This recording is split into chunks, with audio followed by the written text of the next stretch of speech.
Coming up, language and culture. Why Native students need it now more than ever. Their minds are such sponges at this age. They need to absorb as much as they can.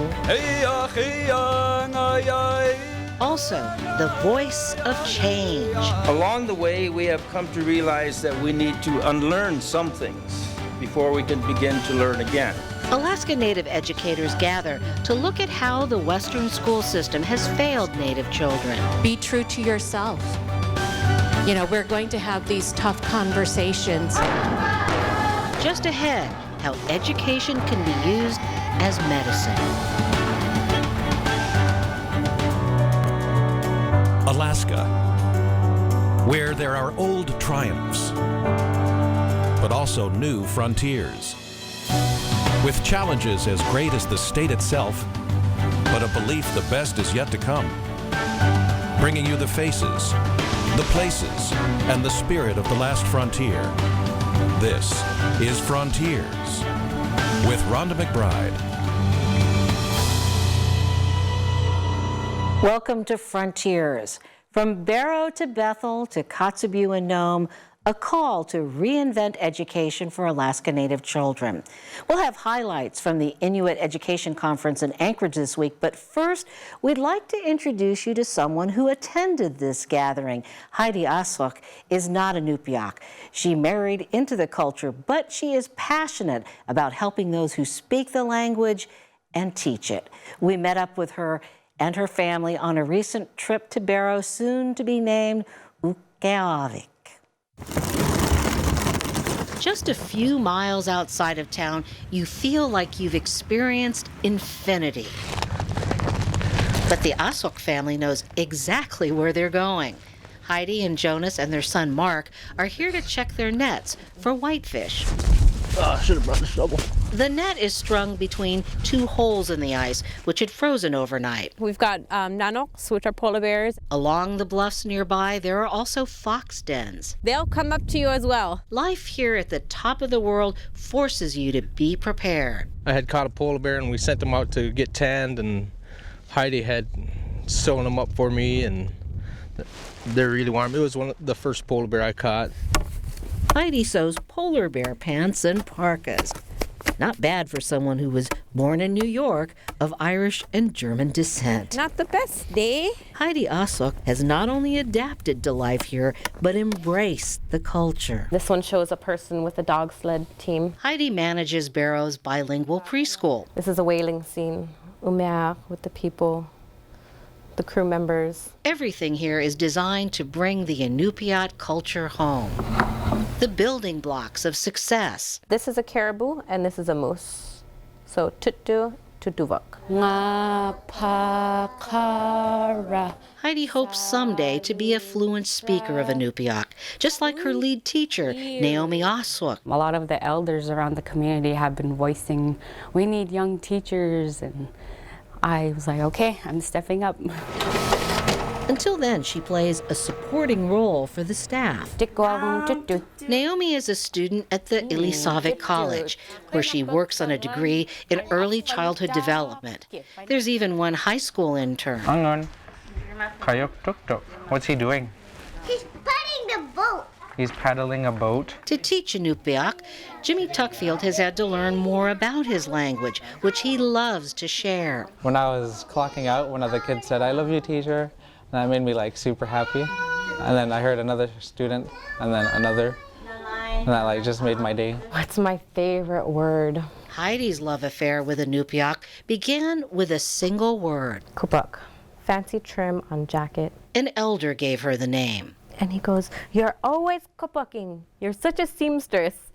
And that meant a lot to me, that he recognized what I do. So kupuk to me is so much more than a word or a name.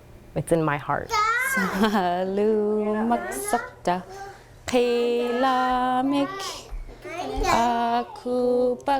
This is the preschool's cleanup song, one that children have begun to sing at home. A reminder that children are teachers too, something Heidi learned when her daughter was a student here. She came home and said, "Imuksamik." And what? Imoksamik. I don't know what you're saying. Imoksamik. And so I called my mother-in-law. You gotta listen to what she's saying. I don't know what she's saying. Her daughter was asking for milk, and at that point, Heidi realized she could help pass on the language to the next generation. I know that anybody can learn when they set their heart to it. It takes a lot of practice. As an aka, or grandmother, Eunice Asuk is a natural teacher. I'm going out. Eunice believes her granddaughter, Tatiana, has the potential to become fluent. She knows words. If she could make sentences and learn how to speak, that would be so good. The sounds of the language are second nature to her. So how does Tatiana feel when she speaks Inupiat? Happy. The lesson for the Asuks, it's always worth it to try. Like words. Getting some really big ones lately. The number of fish add up over time. Some people still do that at their home, still talking Inupiat, and that's really awesome. Jonas is not fluent, but he tries. Whenever he wants me to get something, he always says it in Inupiat. Because look, you could see the bottom. Mark looks for fish underneath the ice. It's like a blue color down there, huh? The world is still a place of wonder. You could be out here forever. There's no sense of time. The hope, the language of the land will always be here too.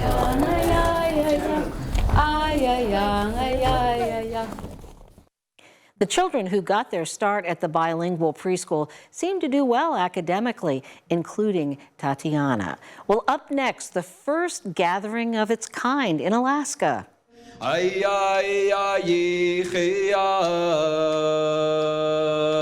The voice of change, why a group of Alaska Native educators say language and culture could be a solution for many problems children face today.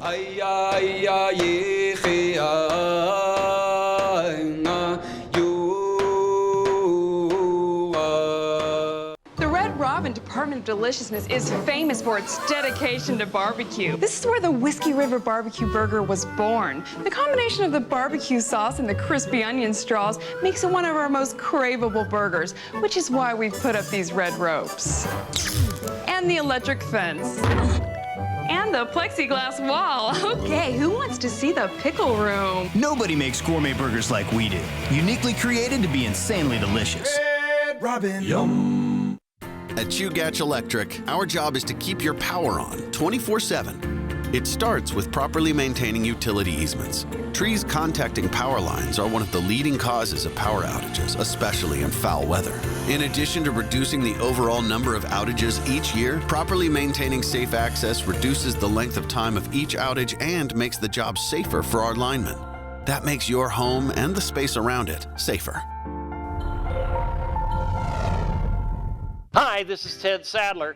Everybody seems to sell mattresses. Have you noticed that? Well, I say my mattresses are just a little bit better for one reason. I spend all my time, and so does my staff, trying to make it better so that you'll be happy. We think that mattresses are very, very important, and we'd like you to take the comfort test. Test our mattresses for comfort. Test our mattresses for price. You'll buy at Mattress Ranch. More bucks at the Mattress Ranch.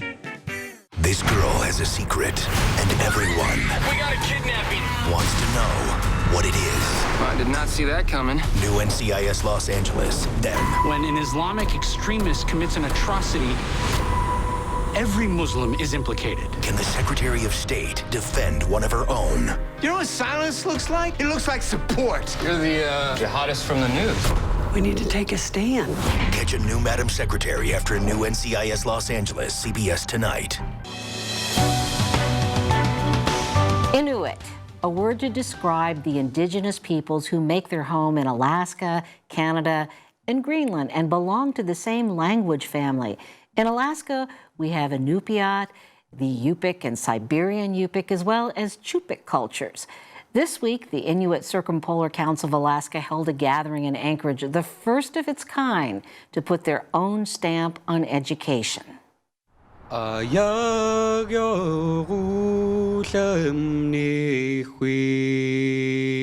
collective voice of change. Alaska Native educators say it's been a long time in coming. Along the way, we have come to realize that we need to unlearn some things before we can begin to learn again. I'm talking about colonialization and the effect it's had on our people. Good evening, Hotel Captain Cook. The decor of one of Anchorage's favorite hotels evokes the age of exploration and the history of Captain James Cook, whose ships were agents of change for the world and the cultures they encountered. They mapped the planet, gave the places they traveled to new names, along with birds and other wildlife. We're all the beneficiaries of the Captain Cook legacy. Graham Smith has been at the forefront of Maori education reform in New Zealand. At some time we have to say that it's not working. The emperor has no clothes here. That our kids are still lost. He says the first step to recognize you've been colonized. It's a false consciousness, it's a false belief. So when I was a young person, my father, when he came back from the war, said, "You kids, you shouldn't learn Maori language, it's a waste of time. The way of the world is commerce and you need English." In schools across Alaska, Native children were punished for speaking their language. The definition of success was how well they could assimilate into the Western world. Cecilia Martz, a retired Native college professor, says it's important to shine a light on the past, to fully appreciate the beauty and power of Alaska Native culture before colonization. Martz has taught college courses on just one word, the Chuyahawk, the way of the human being. She says she'll never forget an elder's reaction to that word and all that it means. Which means I'd forgotten about that. And it just brought it home to me so much that it brought tears in her eyes. The loss of culture was replaced by a new identity and new names. They had to accept what was given to us at baptism. A priest gave Lottie Jones the name Lidwina. Her family called her Ioprin. I have two Inupiat names. This is the one I'm mostly called. Say it for me. Fanny Okpik doesn't know who gave her English name, likely an outsider to the community. We need to know the truth of what happened here. And until you know the truth, you can't really be an informed Alaskan citizen, nor can you really understand how to make Alaska better. Our kids feel good about themselves when they graduate. But those here believe they're off to a good start with plans to push for reforms that reflect Inuit values and give parents more control. Efforts started years ago have begun to bear fruit. More and more children take pride in who they are. And some have grown up and want to be teachers. All of you here have a very big job. How can we keep producing people like us who have so much pride in where we come from? We're dancing, we're singing for people in our language. What we've learned, we're showing it to you guys. Olivia Shields and Byron Nikolai are education students at the University of Alaska Anchorage, the voice of tomorrow.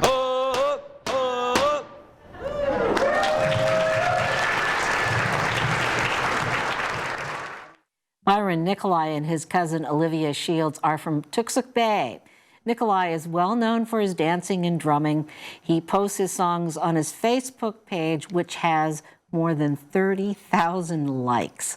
Well, up next, mother and son teamwork, why Jana and Kayan Harcharek are a force to contend with.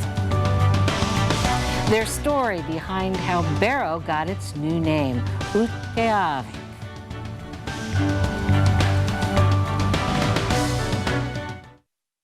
Hi, this is Ted Sadler with my son Max, here to tell you about the Gold Standard mattress.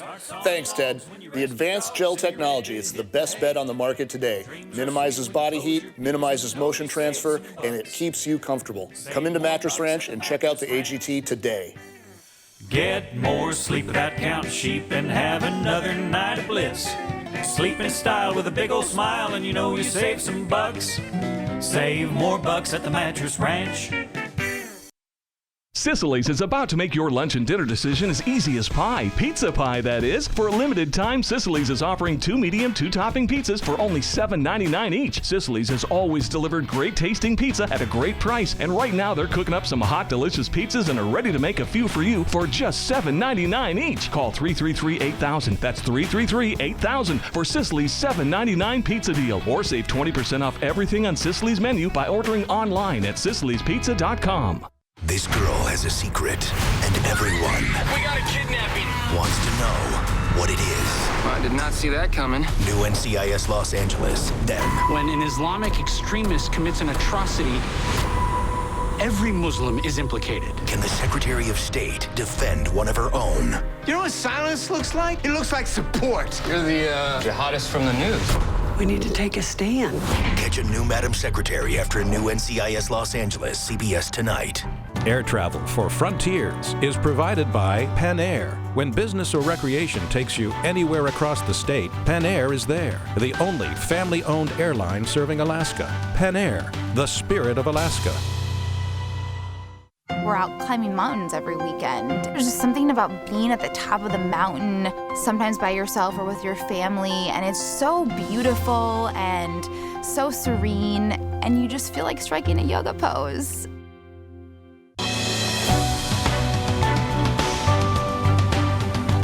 You heard two words a lot at this week's Inuit conference: indigenize and decolonize, words that you don't hear a lot in mainstream education. And joining us to talk about this movement, which goes beyond Alaska to Hawaii and New Zealand as well, Jana and Kayan Harcharek, a mother and son team. So Jana, I guess people want to know, what did this conference accomplish?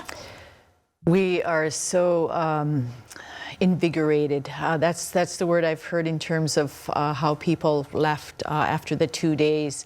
And there were some very significant themes that arose as a result of the conversations that took place over the 2 days. And I just want to share those with you very quickly. Language immersion school from birth to adult, something that's been done in Aotearoa in New Zealand, as well as in Hawaii. And so we want to take that concept and see how we can make it work for us as Alaskan Inuit here in our state. Growing and developing our own local teachers, administrators, and leaders. And I just want to say something about that very quickly. We haven't been very successful at producing our own as our teachers, and we've talked about growing our own teachers for many, many years. And I believe one of the main reasons that we haven't been able to do that very well thus far is because we don't teach our own history. We neglect who we are in the classrooms. We have, for all practical purposes, asked our children to leave who they are behind the door when they walk in the classroom. And so many of the things that we talked about over the last couple of days honed in on that. And I believe that once we are at a point in our history where we do teach our own history from our perspective and be inclusive of the heritage of the very children we work with, will teaching become an honorable profession. So I have great hope that the things that we've been talking about over the last couple of days will make a huge difference. Another piece was in developing culturally relevant curriculum. When we have books that are written by and for urban students that could be from anywhere in the world, children have a really hard time relating to that. They don't have sidewalks, for example. Curbs, exactly. Curbs. And so that was a really, really important piece. I just want to share an example very quickly. We produced a unit called Circumpolar. It's about the 10-legged polar bear. And I was just in Inupiat, where a 3rd and 4th grade teacher, Kara DeTurk, taught. And she was just absolutely amazed. She said she could see the huge difference in comprehension, because it was a story that our kids could relate to. It was one of our legends, based on one of our legends. So this piece is huge. Creating our own teacher credentialing system. We want to be the ones who define what a teacher should look like and the courses that a teacher should take. Implementing a local schooling calendar that's based on the subsistence lifestyle rather than an agrarian calendar from August through May. Let's spread school out during the whole school year was the idea. Making appropriate systemic and policy changes. You know, when we talk about influencing policy at the state level and at the federal level, there was a lot of discussion around that and how we need to come together and identify those places in which policy needs to be changed to be more accommodating of our issues. Well, one of the things that you heard at that conference is, I would almost say, this sort of radical attitude that we're not going to take it anymore from the state or anybody that tries to stop us. I mean, has efforts to bring culture and language in schools been suppressed in recent years? We were guilty of it ourselves in our own district, and we have had local control since 1972. We were neglecting the teaching of our own history, and as a district, and I can use our district as an example, we were guilty of it, and we realized as a district some years ago that we had never gone to our people and asked them, what is important for your kids in your schools? What is your vision for your school in your community? As a district, we finally took the time to ask. Well, between you and your son, you have quite a team here, because he's also head of the school board and also a council member in Utqiagvik. Utqiagvik. We're going to practice that in a bit, but why is it that you feel that you've got this passion to carry on some of your mother's work? Well, it's being Inupiat, and it's who we are as a people, and the important part is our language. Without our language, we can't we can't explain or live and articulate our worldview as good as in English. Not being a fluent speaker myself, I struggle with depression, and many of our rural communities do. Suicide is huge in our state, and I truly believe it has to do with the loss of language and that emptiness inside. There's a huge part of us missing, and I believe that language is that. Well, one of the things, and we have some footage here to show you, this comes from Point Hope. And this is about the time that schools started to come into rural communities. What do you see here, Jana? I see happy people. I don't know if this was during, or if the era to send children off to boarding schools was in force yet, but I see what seem to be intact families who seem to be very, very happy. Look at the elders in the community, integral part of the community. They were our wisdom bearers. So one of the things that I'm really interested to learn, Kayan, is your sort of personal drive to change the name of Barrow, and you know, the vote came within a handful of votes. A lot of people question the wisdom of that because the name Barrow is so well known. Sure, it is well known, but it's a reclamation of our traditional name, and it's a step towards decolonization, and I think we need to do so for us to perpetuate who we are and where we come from. And doing so in all of our place names is really important. One of the first things that the colonizers did when they came is replace all of our names. Now, you were talking about Captain Cook's voyage, and you said that he didn't get to Utqiagvik. Fortunately, he was stopped by ice at what was renamed by him as Icy Cape, a place known to us as Qayaksirvik.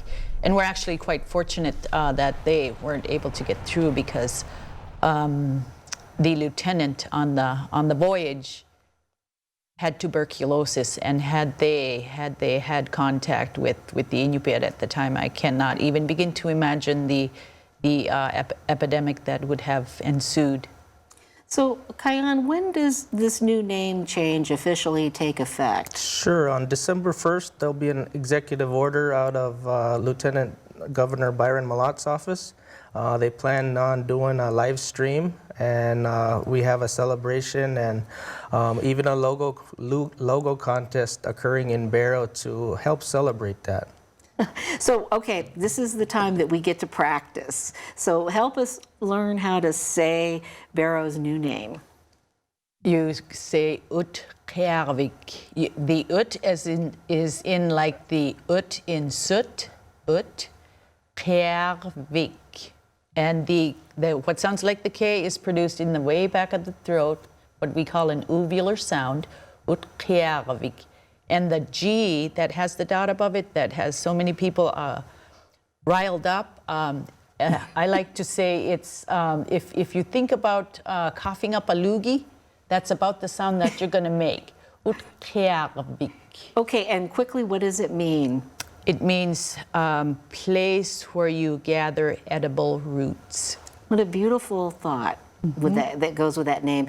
Well, one other thing before we leave here, we want to just mention Edward Itta, who passed on. He was a whaler, a well-known leader. Can you tell us how he embodied your culture? He was very, very strong in and very persistent and very. He stuck to his guns.